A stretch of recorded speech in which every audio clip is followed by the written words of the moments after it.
Hello and welcome to Springboard, your virtual university. My name is Albert Ocran, welcoming you on behalf of our big team here at Springboard, ably led by Comfort. This is your most inspirational show and the point of convergence for the greatest minds.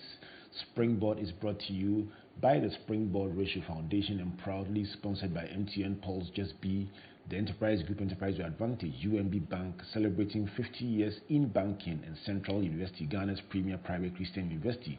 Our media partners, the Multimedia Group and the Graphic Business. Last week, we began a very interesting conversation about digital transformation, starting from the dance between digital transformation and consumer or customer expectation, and meandering our way through artificial intelligence, big data, sentimental analysis. I like that one, sentimental analysis. We ended up with an inspiring look into the lives of our two guests, with emphasis on early deprivation, commerce, boldness, dreaming, pivoting, reading, networking, being crazy, and ending with hope. It was beautiful. We promise to continue today. We are right back here today with my friends, Sammy Bartels, Senior Manager Regulatory Affairs at MTN Ghana. Sammy, good to see you again. It's good to be back. Thank you for having us. Last week was very, very touching and very, very beneficial. Thanks for making time. Thanks for having us. Right. So last week, Jacob, you were at Greenhorn, but today you are settled in the role. Jacob Kwaku, Gyan, CEO of Adroit 360. Jacob, good to see you again. Yes, thanks for having me. I'm feeling at home today. Yeah, now you are settled in the business. And these are very important conversations that I'm sure you're not surprised at the reaction. They inspire people and they give direction to our listeners and viewers. Today, I want to look at a different dimension of our conversation about technology and innovation. We want to look at scalability, how to scale up a little idea to become a big thing, and look at especially areas that people interface with on a day-by-day basis: entertainment, music, films, sports, education, commerce, deliveries, media, and church. And hopefully that should cover quite a wide range and maybe borrow from other industries as well, just to make the point. So let's start with scalability. What is it, and what are the signs that an idea or a business is potentially scalable? There's an illustration from telecom that I'd like to use. The engineers would set up a site at an area that prospectively people will use for telecommunication services. As part of the planning, they could determine that around the studio, we project that 1,000 people will be able to use the network for whatever services, whether for voice, for data, and all of that. So on that basis, they plan the site. They probably will add another 1,000 to say that's the headroom, just in case there's any form of growth. And then they leave the sites there. Now, Springboard locates their office there. Suddenly, there's a buzz of activity and other people come there. Within a period of 2 years, that initial 2,000 that was planned is exhausted. And your 1,000 headroom is also being exhausted. What has happened to the site is growth. And that growth just happens to you because of certain inputs and certain things that you have put in place. Because what has probably happened in the area is that more people have moved into the area because Springboard is in that area. 2, even if not many people moved in, the people who are using the network are suddenly doing a lot more activity, which is using up the capacity that the network has. So then where does scalability come in? Scalability then becomes the capability that that site would have to be able to expand its capacity to accommodate what has happened to it. And a lot of times, I think people get it all mixed up between what the growth is and what the scalability is. And in fact, I think the worst part is that, especially for people in small businesses, they don't even take time to assess their level of scalability. So when the growth happens and your scalability will determine how you keep up with your growth, they find themselves in a very difficult situation because, as everybody understands it, your scalability must always be a step ahead of your potential growth, so you are not found wanting. Jacob, this is a very nice foundation that Sammy has laid. He's saying that using the telecoms as a springboard or as an example, you can estimate demand and set up a facility to meet that demand with room for growth. Now, if as a result of a trigger or a certain development or a major player moving into the space, the demand far outstrips the installed capacity. Scalability is about the inbuilt ability or the ability of the entity to respond to that opportunity by growing the facilities to meet bigger demand and I suppose maintain the quality or improve the quality that people were enjoying when it was smaller. How critical is it to factor this into the business's strategy or conversations right at the onset? So Sammy used a telecom analogy. Let me use a business analogy. So you're operating a business. Your annual turnover is, let's say, $100,000. But let me use cedis because the cedi is suffering against the dollar. So let's promote the cedi. so you are making 100,000 cedi annually. If you are able to make 200,000 cedis without investing so much more, that is when we say you are able to scale a business. If you make 100,000 cedis and then you invest another 100,000 cedis and you make 220,000 cedis, you've made 20,000 cedis more than the 100,000 cedis you were making. That is growth. Scalability really means that you do not invest so much in terms of hiring more people, going to more infrastructure. And that is why the word scalability really always is with the tech people. I'm not saying every business is scalable using standardization and automation. But for a tech business, before an investor would even consider, they want to see that if we look at your application, you invest $1 million. In 10 years' time or in 3 years' time, we wouldn't be investing anything, but the revenue would just be going up. That is when we say that this business has a proof of scalability. Some time ago, there were computers called 286. They didn't have the capacity to add on any additional memory or anything. It was built like that. So you can see they were not scalable. So if you suddenly found yourself running a program that required a faster speed or a stronger, you had to literally discard that. Later, new models came that you could say, oh, my processor is, okay, I can add on more memory, I can add on more. So that you can say is scalable. If you run an entity, can you find yourself in a box because you built it with no idea that this area could have new players come in and transform the whole space, and find yourself in a situation where the new opportunities have come, but the system cannot respond to the opportunity? I think without mentioning many examples, it's been one of the biggest challenges here. I talk to a lot of tech startups. You know, people come to you, they say, I've got this great idea. How can you help me? Can you advise how I can set it up and how I can get things done?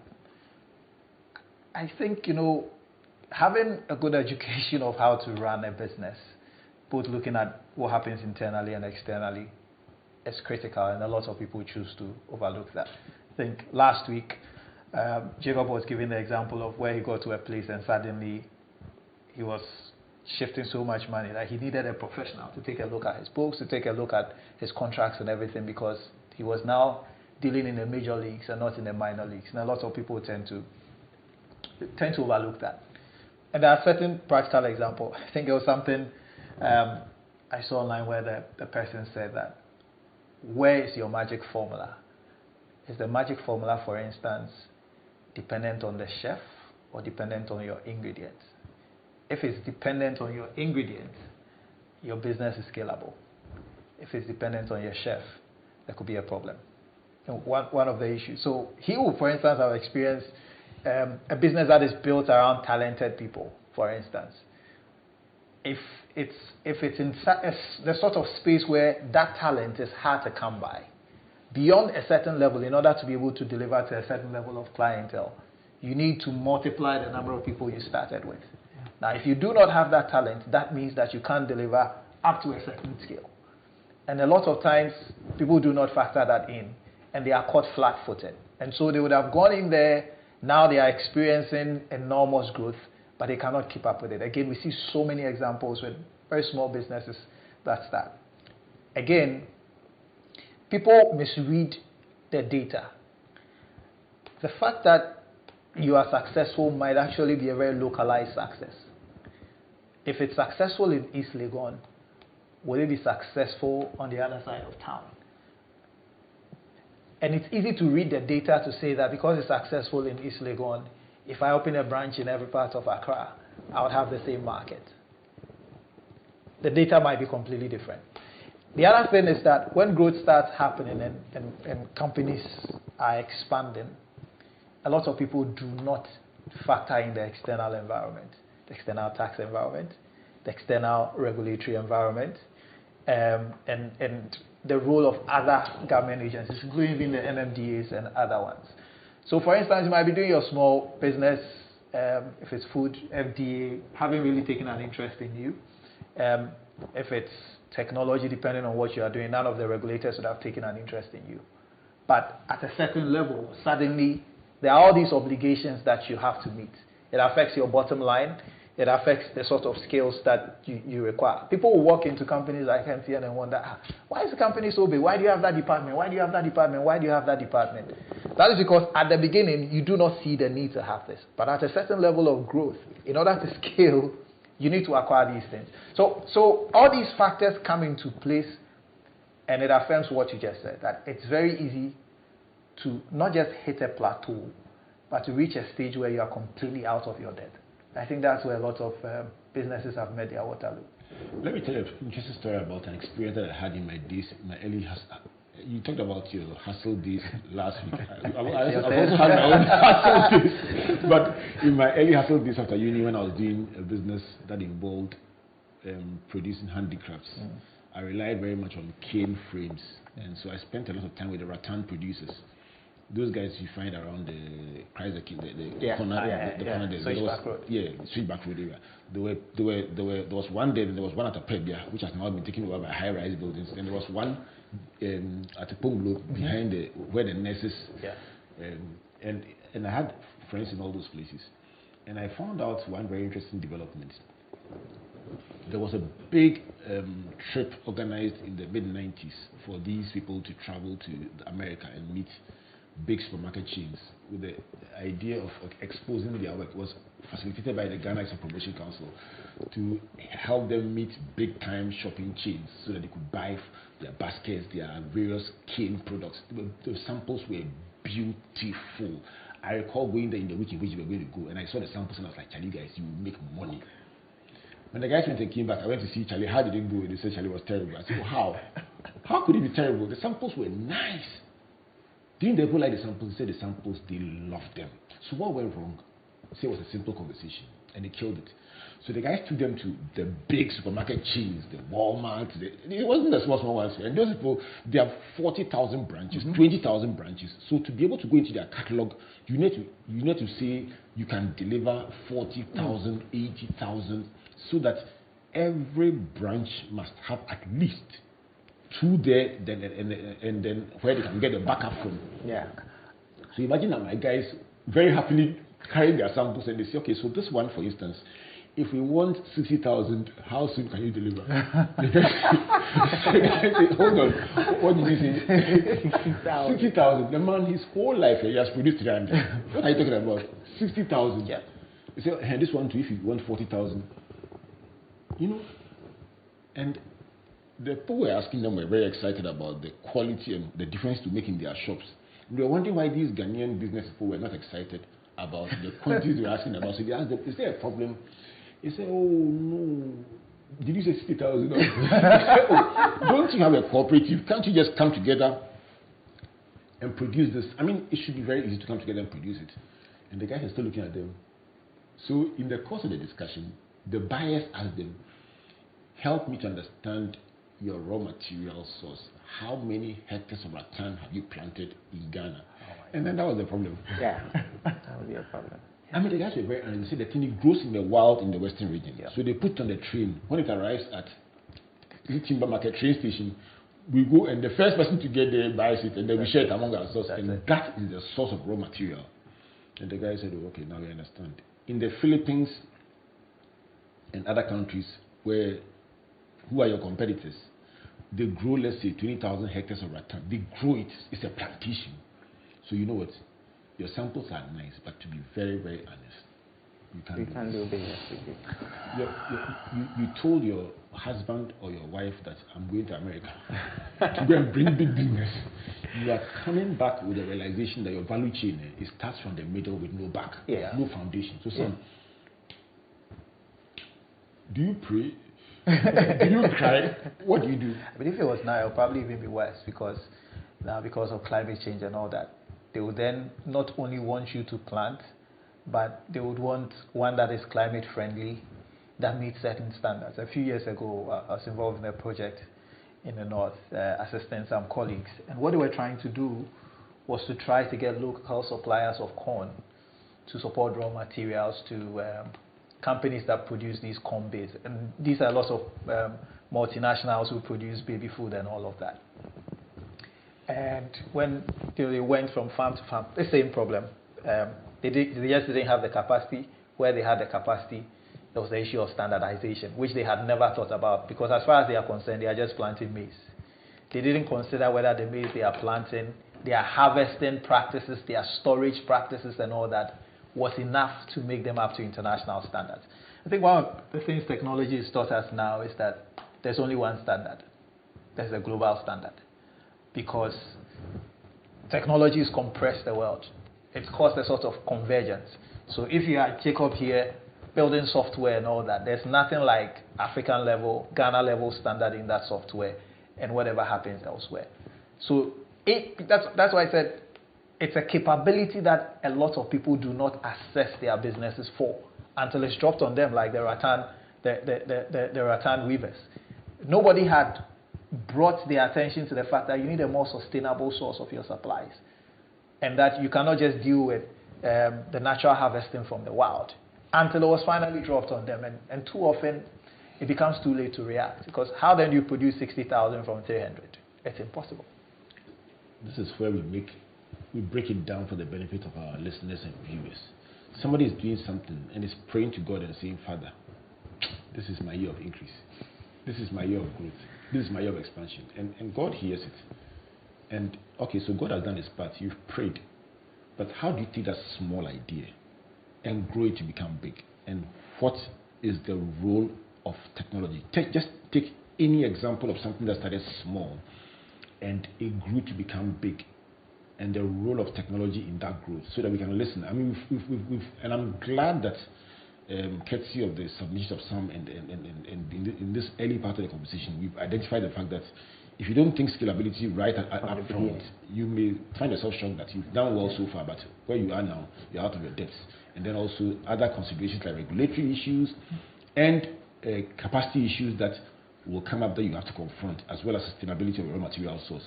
But give us a walk through a real life situation of something that was scaled up significantly and what role. So I will start from my business. I think that one of the things that worries Ghanaian businesses when they want to scale is what I call the owner's paradox. So when I started, without me, work doesn't go on. And so in my early years, a Nigerian investor wanted to meet me in Nigeria, bought a ticket for me, had met the federal government and had an application he wanted us to build for the entire Nigerian government. And that was my first experience. Once I traveled, I realized nothing happened in my corporation. And so without the owner, nothing happens. And people enjoy actually that. A lot of businesses, the owners want to be the shining light. They want to have the glory. And so they don't see how that affects them, and therefore they don't even think of creating room for scalability. And that is a key point. And so as the business grew, I also want to talk on the power of collaboration, because Sammy was telling me that Ghanaian businesses, sometimes it looks like we are all competing. When we never talk of the power of collaboration. Yep. So there was a client doing exactly the same thing I do that had won a bid from the federal, the state, Texas state. And what we signed a contract with them, we worked together. They built some parts of the application, we built some parts of the application, and that really was a big drive. And so we are sitting in Ghana, and by power of collaborating with one of the big software companies in America, we had huge revenue coming in monthly. And so the power of collaboration is something that I also want to talk about. And one thing that people also want to do is ostensibly show off. So they start a business, they have one branch, and then they want to be everywhere. They want to set up a branch in Kumasi, a branch in, and that is something that also kills businesses, because we don't take time to do research, look at the data to see what I'm doing in Accra. Are there businesses that also need the same service in Kumasi, in Tamale, in around the world? Because you might be doing it right here, but the conditions in those areas might curtail your progress. And so if you take time to do research and look at data, you probably would go in there and have a big win. And so recently there's a woman who sells beans, a very popular beans joint in Accra called Lebene. Something Sammy and I used to enjoy in Alajo. Hey, they call it gobe. Lebene gobe. Okay. Yes. So I go. I know something else about it. It's gobe. Gobe. So, I greet you, Israelite. I greet you, and no comment. Comfort Ocran, Israelite. I greet you both. No comment. I mean, if they are lovers of gobe, I would order on the platform for them. So platform day inside. Yes. So I go there, and I see bankers. I think I saw a car of one of the big media houses, and they buy the gobe in bulk, huge. So I go there as somebody just to buy gobe, and I'm spending 30 minutes. So I approach the woman and say, "Look at the traffic." Which location is this? Pig farm. Okay. And a pack of gobe. I don't believe to buy gobe more than 10 cedis. Gobe is food for all, but this woman sells gobe crazy expensive, and I mean it's amazing. Sammy knows it. So I go there, approach the woman and say, I'm a software engineer. We work for all these big companies, mentions all the companies to fight in it. But I want to build an app for you so people can buy gobe. The woman says no. Because she's already making money. She thinks about, hey, you come and take percentage. So I asked her, are you on Global? Are you on both? She says, no, their percentage is too much. So I asked, what percentage will work for you? Don't worry, put the percentage, I'll build the app for you. So I talked to her husband, built the app. We started in December. And the sales we made in January, the sales was crazy. Now she calls me and says, what percentage do you want? Are you serious? Yes. And if I've opened the data for Sammy before, you'll see people ordering in Betele, Tema, from Pig Farm, Kaswa. We deliver everywhere. And so at a point in time, I had to talk to a friend of mine to form a courier business and buy the bikes and do the deliveries for her. And she's now doing times 3 of what she was doing in person with all that traffic, doing that also online. Last week I asked a question, and I want to ask that question again. The application of technology, a simple app, to the Lebene Gobe business, is it a win-win for the client as well as the service provider? Because I see from what you are saying that Lebene is better off. If she's doing 3 times the business, she's better off. I almost have a feeling that she doesn't have to have a crowd breathing down her neck. Absolutely. You can go to a place and there's nobody there, but she's doing far more business than you think. Yes. That's a win-win for her, isn't it? That's a big win for her. Is it not also a win-win for the clients, because they can sit at home and not have to drive their cars from the bank and go there, or the media house you mentioned, and go there and order? So it's in most cases, it's a big win for all of them. Yeah. However, technology also, there are some people we call they are pessimistic about technology. So sometimes, when you go on a web app or a website, it tells you accept these cookies. They collect your data, and this data is used to do a lot of bad things in what we call the dark web. And so if you follow the US elections, there were a lot of talk about data was sold and people hacked people's information. And so when you go on a platform like the one we've built for the woman, and you buy, we usually accept mobile money, credit card payments, and all other payments. People enter their credit card details. And if these platforms are not robust enough, it means that your data could be, compromised. And you'll be seeing bank transactions alert you are losing money. Okay. But if the systems are robust, then this is a very, very big win for everyone. When I was younger and I used to watch Cine at Princess Cinema in Takoradi, one of the Cine we watched was called The Good, the Bad, and the Ugly. So let's talk about the good. Then we'll look at also the bad and the ugly that we should be careful about. So staying with the good, what you're saying is that this woman delivered multiples of volumes of the same business that she was delivering. Let's break it down. When we come back, let's find out if you are a Lebanese, you have cars parked in front of you, and you can't even deal with the flood. Meanwhile, you are enjoying it. What you call the owner's paradise. You are enjoying the fact that anybody who passes sees the cars. Yes. Even that you are strong, and it's nice, but there's a limit to which you can sell. Even if you sold all day, there's a limit. Yes. So you're saying the next level is where a young man you don't even know comes to you and says, I can bring a software that will make this easier for you. And by that, even though you don't know him, you don't trust him, he insists and you give him a chance, and suddenly you are doing 3 times. There may not be as many cars parked there, but you are making far more money. Yeah. And now you can probably even get adjacencies to do the delivery, and you still are in business. Yes. Dispatch riders are brought in, now they get more money. You get more money. Now the software developer now gets some money. Yes. Probably your assistants can now be manning new production joints. Yes. Now the customer can stay in their media house and their bank and can get their gobe. Yes. When we come back, let's break down the conveniences that this brings, the new jobs this brings, the potential for government to get taxes, and then now spread it to what about a church? What about education? What about media? What about that entertainer?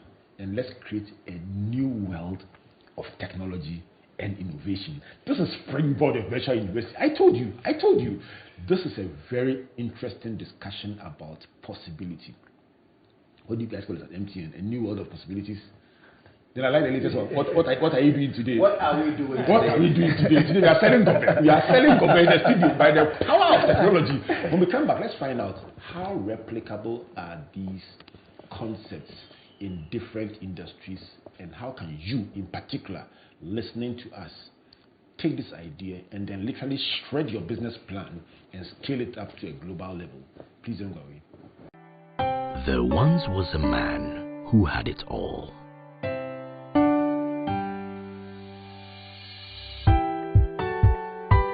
He had skill, he had charisma.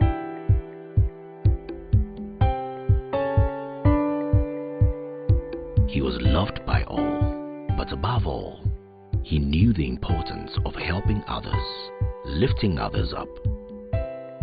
He knew the importance of giving other people an advantage so that they too would use that advantage to help others. All you need is that advantage that sets you apart from the rest.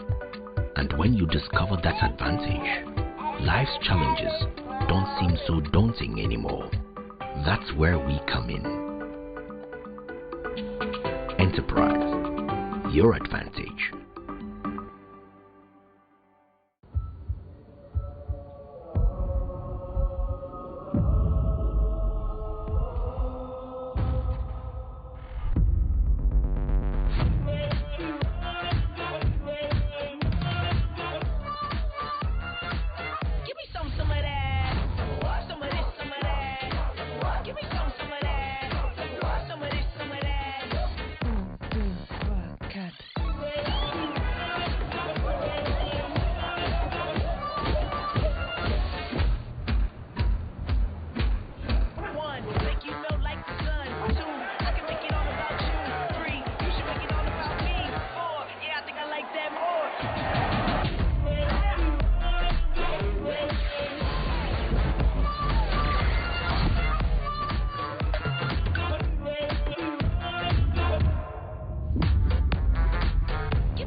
UMB was established in 1972 as the premier bank for the corporate and private sector in Ghana, From our very beginning, as the only Ghanaian bank serving all categories of businesses, we set a standard for excellence and innovation.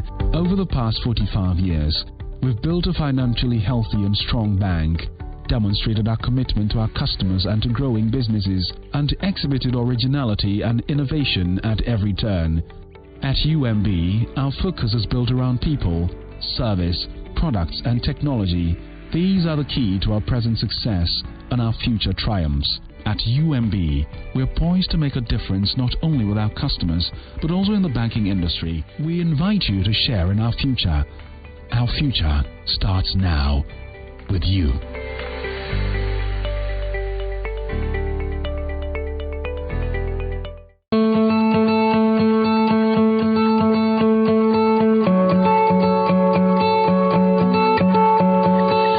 Central University, we are not just giving theoretical knowledge, but also real-life practical immersion. Our projects and research are targeted at solving real-life problems within our built and a natural environment. My name is Hbo Has Pulled, an architecture student. The faculty and facilities available to us make us industry ready. The project I'm working on recently won an award when my colleagues and I visited the Netherlands. Central University makes you industry ready.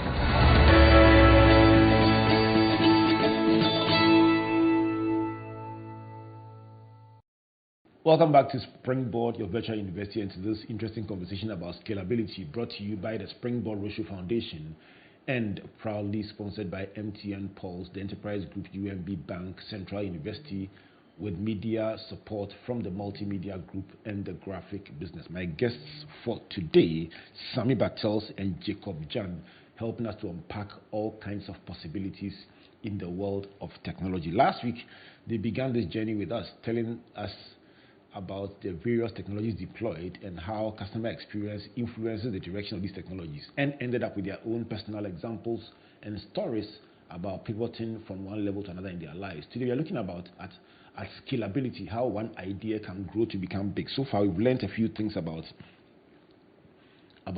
putting something somewhere and envisioning a certain demand, and that demand spiraling and how you respond to that demand as scalability. That's from Sammy. We look also at strategy and how your strategy for your business should build scalability into it right at the inception. We looked at replicability, how an idea may work perfectly somewhere, but as you begin to scale, you find out location-specific issues and then regulatory issues, and then also the size has implications for compliance that would end up changing the size and scope of the business. We looked at standardization and capacity, the example of Rattan working in Ghana and then as against the demand in the US versus the Philippines example. If you didn't watch it or you were not on at the time, get it from the beginning, you find that very interesting. We looked at the owner's paradox, Jacob saying that we love to feel important and at the center of things, but the more you can devolve yourself as owner, the more the business can scale. Then the power of collaboration. Prof. Ade just simply described it as this. Being the sole owner of a 100 CD business is not as nice as being a part owner of $1 million business. So stop feeling so important to your $100 business and work with other people. It was very simple. And Jacob, we call that the power of collaboration. Then the idea of research came on board, that don't assume that the idea worked here and will work elsewhere, and don't experiment by going there before you realize that there are issues that you hadn't dealt with. Do the research and use the data. And then we talked about the Gobe example. We ended on the Gobe app and how a small business with a growing clientele was held by the power of technology to scale up and be able to serve different clients. So the big question for me as we explore scalability is a concept like what you just described with Gary and Beans, aka Gobe, replicable in different industries. So let's at this point take a few industries that we are familiar with and give some examples of how technology and innovation has helped to scale up what they are doing tremendously, and how those who did not respond found themselves in some instances from a leadership position struggling way behind the queue because a very ambitious, intelligent person just took a technology and just blasted them out of the water. Let's start with you, Sam. Is there any example that comes ready to mind? Let's start with something the country is very passionate about, which is sports. Sports, okay. And, with the World Cup coming, I guess for everybody who is familiar with sports, the brand that everybody looks up to as the model brand is the Premier League brand. And you're wondering, why do people not attend our Ghana Premier League matches, but they'll spend all their time watching Premier League? It's because a lot of things have changed when it comes to sports. In terms of how the sport is played itself, there's a movie called Moneyball. And Moneyball traces the history of analytics in sports using baseball, where somebody takes over a team and the recruitment was done without any data based on old men who used their hunch. And they found out that the recruitment was not actually about putting together the best players, but putting together the players whose stats complemented each other. So a practical example on a football field will be, if you have a striker who gets 20 headed goals in a season, you would need somebody who is good at crossing the ball to the striker. Other than that, that's the story of you, Bayern and Tony Yeboah in his Frankfurt days. There was somebody whose job it was to cross the ball. The moment that dynamic changed, he didn't win working because the person who crosses the ball is not available. Something close to that, but you're so right about it. Now the data is available. Yeah. So you would ask, why are they buying this player? He's not good enough for the club. He's buying him because the stats suggest that buying him will improve somebody else who is in the team or somebody else that you intend to bring in the team. And that has given teams in more established countries the advantage. And so you have Ghanaian clubs, you have Ghanaian coaches. It is only now that analytics is beginning to come into our game. And even that is only at the national team level where we have a video analyst for the Black Stars, for instance. Prior to this, it had never been part of our game. But starting from baseball and then going to all the other sports, it had become a big issue. And so you have now, even on the football field, in stadium, you would have seen that you have coaches like Pep Guardiola's team having tabs. What these tabs are they are analytics in real time as the football is being played on the players, on the team generally speaking, and how that. So it enhances performance. We've also seen technology in the physiological monitoring of players. Now we have smart everything. In NFL, American football, they have smart helmets. A lot of you may have seen the movie starring Will Smith, Concussion, which talks about the injuries. Now, these are such that depending on the nature of the impact that the NFL player has with the other person, the helmet reacts in a way. It doesn't take away everything, but it manages them. Now, they have smart jerseys which players wear, and it's able to track your physiological movement, everything. There are things that when players are training, monitors their heart, because in the past we had seen that players have had heart seizures and other things that affected them. And this is on the field.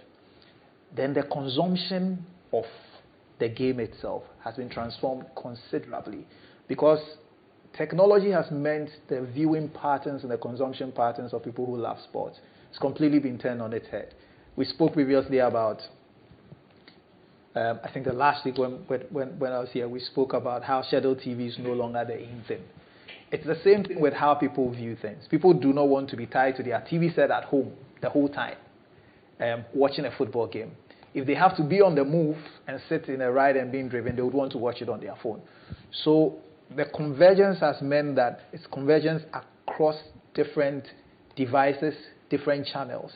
And a beautiful example is in boxing. When we were growing up, we used to watch Azuma Nelson's fights, and most of them were telecast on HBO. HBO has pulled out of boxing because it just cannot compete anymore. They sell cable television. But now you have players like Dazn, and there's a fight coming up in the heavyweight division. You see that Dazn are the ones who are streaming it. They stream, and people want to sit wherever they are and be able to stream the fight without having to pay the full bouquet for a particular service. So it's pay-per-view. It's pay-per-view.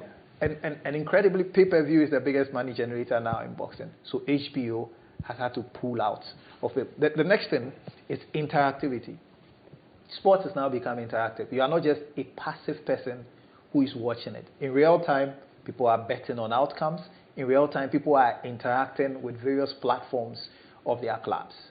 And that has then segued into all these new technologies we are talking about. Virtual reality, augmented reality, even tokens and NFCs. And the clubs who have seen this in advance have plugged in. So at the end of the day, for certain sports, people think that, if a fan cannot be in the stadium but they like to see it live, let them wear a virtual reality headset. And then, right then, they are at Madison Square Garden watching the Knicks play. Are there examples from entertainment, education, church? I'm a church person, so I want to hear something about church. Yeah, but let's talk about church. Just to add to what Sammy said, local clubs in Ghana have also started using these technologies. Yeah. Legon cities, for instance, they've been wearing smart training kits. So it's able to tell how the players train and which player is putting in more effort, which player spends that. Some of the stories I read about, I watch my team lose miserably, and then they say the opposition sprinted 9.8. I guess you're Manchester United. They sprinted 8.5 kilometers more than you. Yeah. Brentford and then they won this number of sprints, and the data. And my son already is a data analyst, so he roll the data for you, and he's an against person too. He's a non-money person. He will gleefully give me the stats and smile as if to say, "It serves you right." But let's see. Now, let's see on to entertainment and the advent of streaming platforms. I mean, back then, if you wanted your music distributed in Ghana, you have to locate Big Ben, locate Best Buy. Remember this one? Yes, and go play the song to them. They have to like it. So if the distributor doesn't like your song, already as a musician, you are out. As an entertainer, you are out. But with the advent of digital distribution, you can sit at the comfort of your home, use streaming platforms, aggregators, the likes of Orchard, TuneCore, all these aggregators. Just upload the song from your home. Take a video with your own phone of you playing the guitar, put it on Instagram, and you could turn into an icon. The likes of Passenger, who is a big star around the world. That is how he broke out. In fact, Ras, one of the biggest hip-hop stars in the world, not signed to any music label, didn't get help from anybody. Just used the power of Instagram and YouTube, uploading his own music. So technologies have definitely really transformed how music or entertainment is distributed.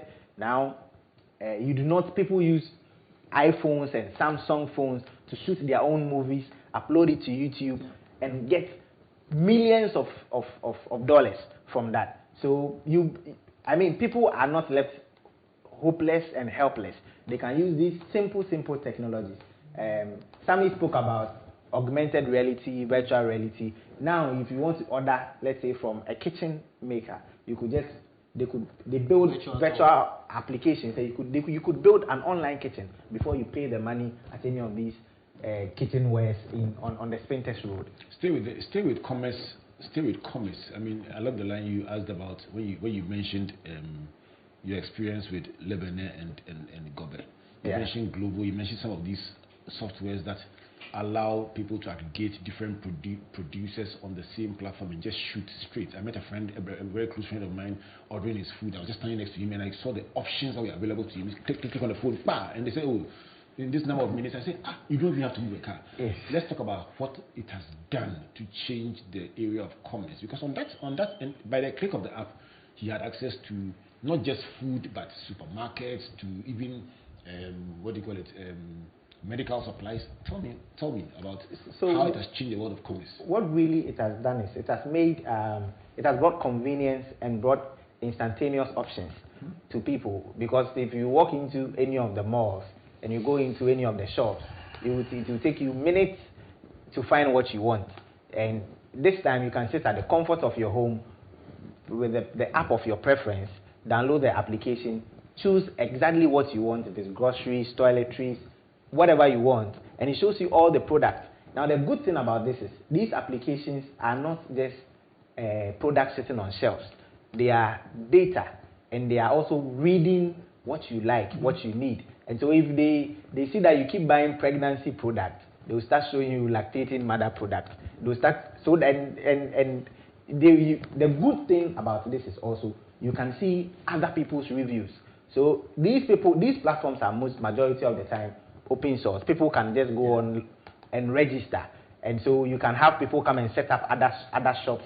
But by virtue of people being able to review, share their experiences, so before I buy a product, I watch how many stars they have. What are people, the shoppers or the buyers, what are they saying about this very shop? And once I find that they are convenient, they deliver on time, they do not touch the product, then I order from them. So this is what it has added. And there's another twist which we call the customer relations manager. Yeah. And so this time, if I'm operating a shop and people are buying from me online, I have their data, I'm able to send them birthday wishes, I'm able to check up on them when they are not buying from me, and personalize the entire commerce experience.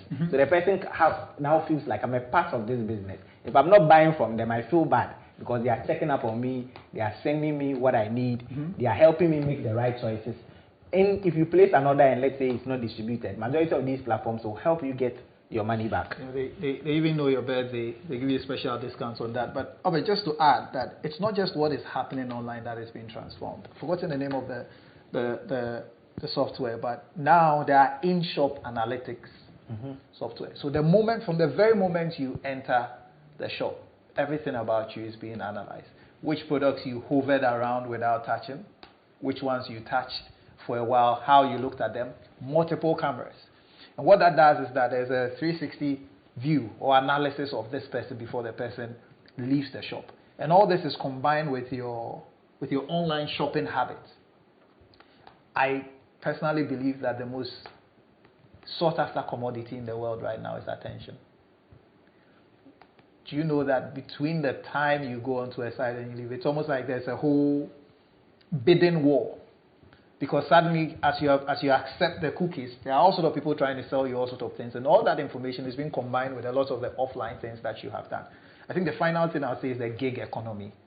And I think that's been one of the biggest things with commerce. Now, people can do a lot of side gigs, can do side hustles. It doesn't matter what profession you are in, because the technology makes it easy to partake in other things. And that's how come you have bankers who are doing side jobs on Instagram. Somebody sends something, it's delivered. And it doesn't have to clash or conflict in any way with their day-to-day work. It's all driven by the power of technology. So you can be a banker and be an author, be an editor, and it's very interesting. Before we go on to how well Ghana is participating in this global development, let me give you a minute to tell me about my where I live, sleep, and eat, which is church.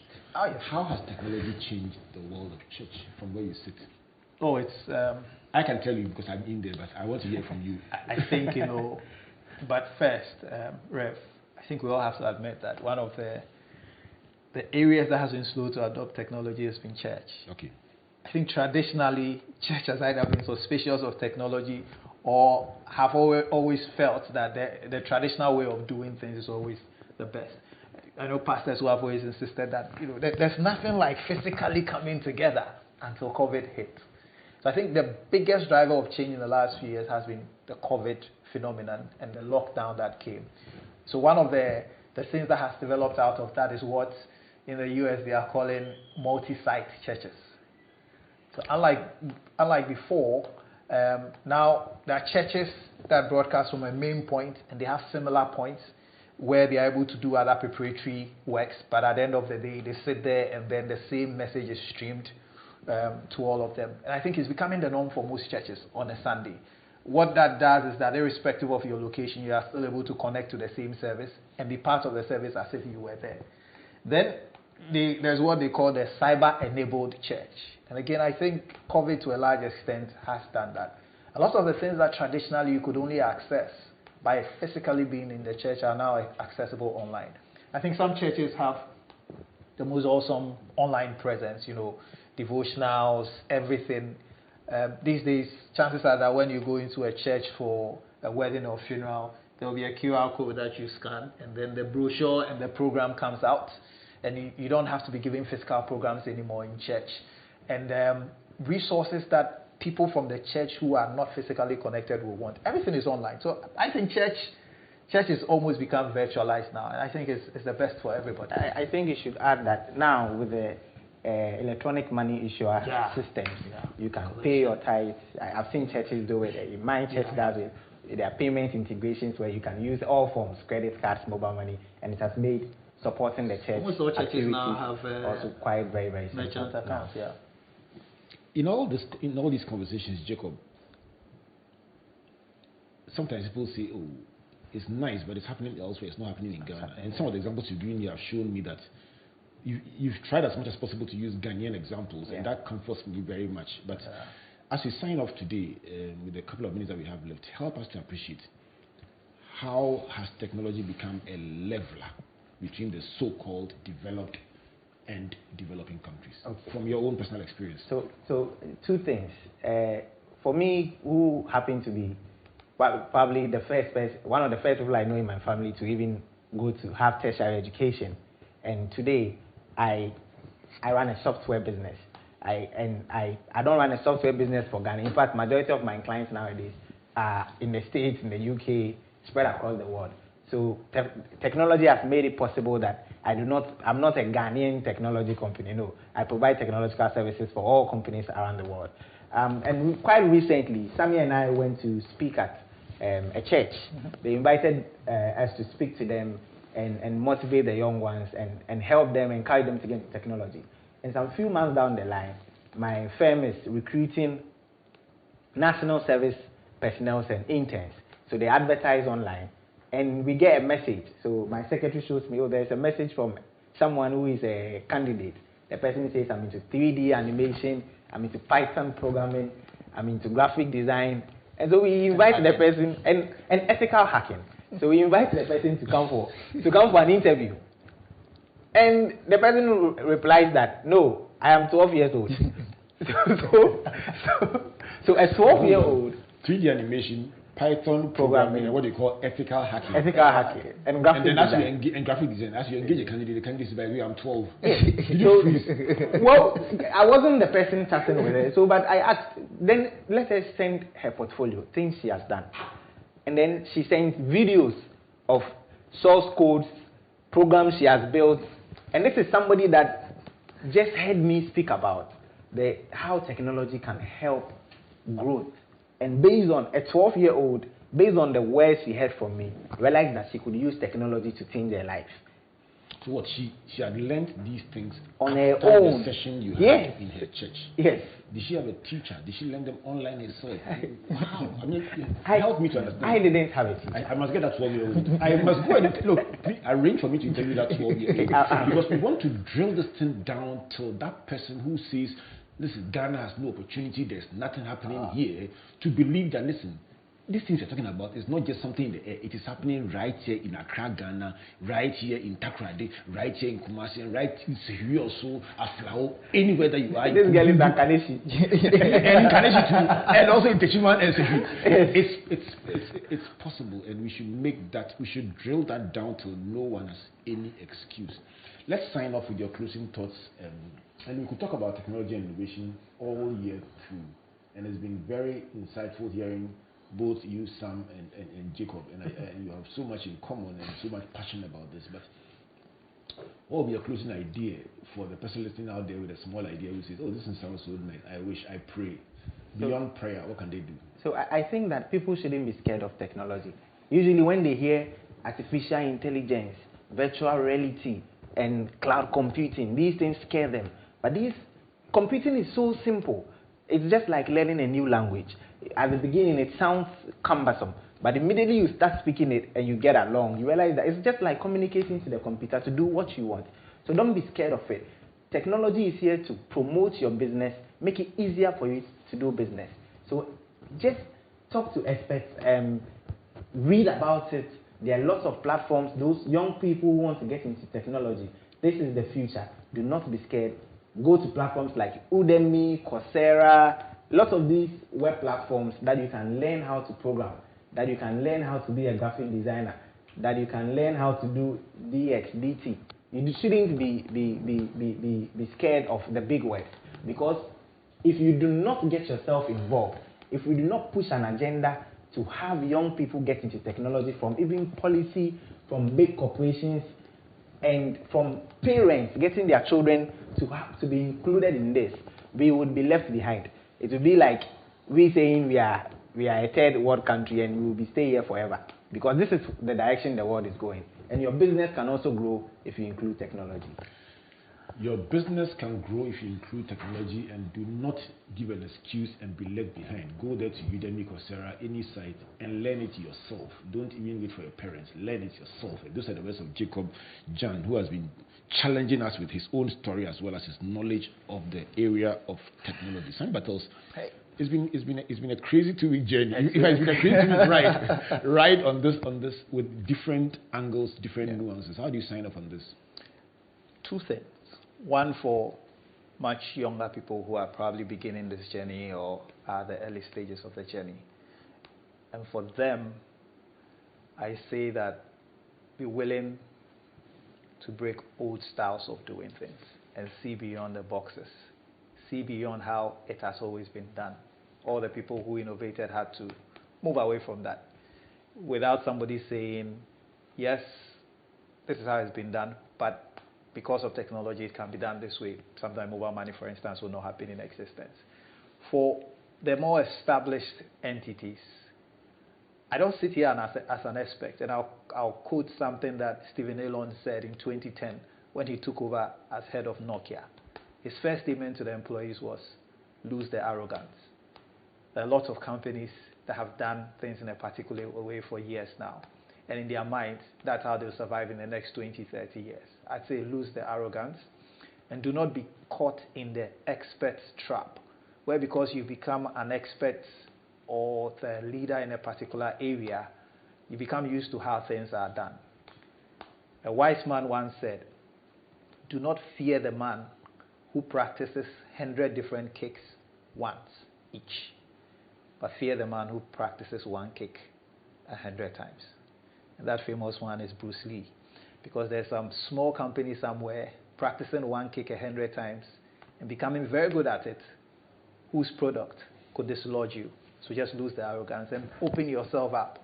I think sometimes you become experts, but as Jonas Sachs said in Unsafe Thinking, after expertise, there's exploration. So even if you're an expert, you need to open yourself up to explore what is new and what could change the game in the years to come. As we sign off on this very interesting conversation, Sammy, you come from one of our biggest partners for the past 15 years in this journey, and for us it's been absolutely amazing as partners just watching this amazing company reinvent itself so many times. And just when you think you've seen it all, then a new thing comes. Just sign up by telling us about what are you doing today. Just something to go. What do you mean by what are you doing today? At MTN we say, what are you doing today? Because it's only in doing that you can achieve something. All the things we've spoken about, it starts with doing. So don't just listen. Go and do now. Wow. Don't just listen, go and do now. You know what? Just join us online. These points that they've shared, every point they've shared today, from the point about scalability, the point about strategy, the point about replicability, the point about standardization, the owner's paradox, the power of collaboration, research, the Gobet, Le Benet example, the sports example from Sammy, the music example from Jacob, the convenience example from Jacob, and then the customer service manager. I like the part about they beginning to customize the experience and then sending you birthday messages so to confuse you. It's just very special. Then I like some of your points about in-shop analytics, just so that you know it's not everything that is online. Some of them are face-to-face experiences. And then your point about church.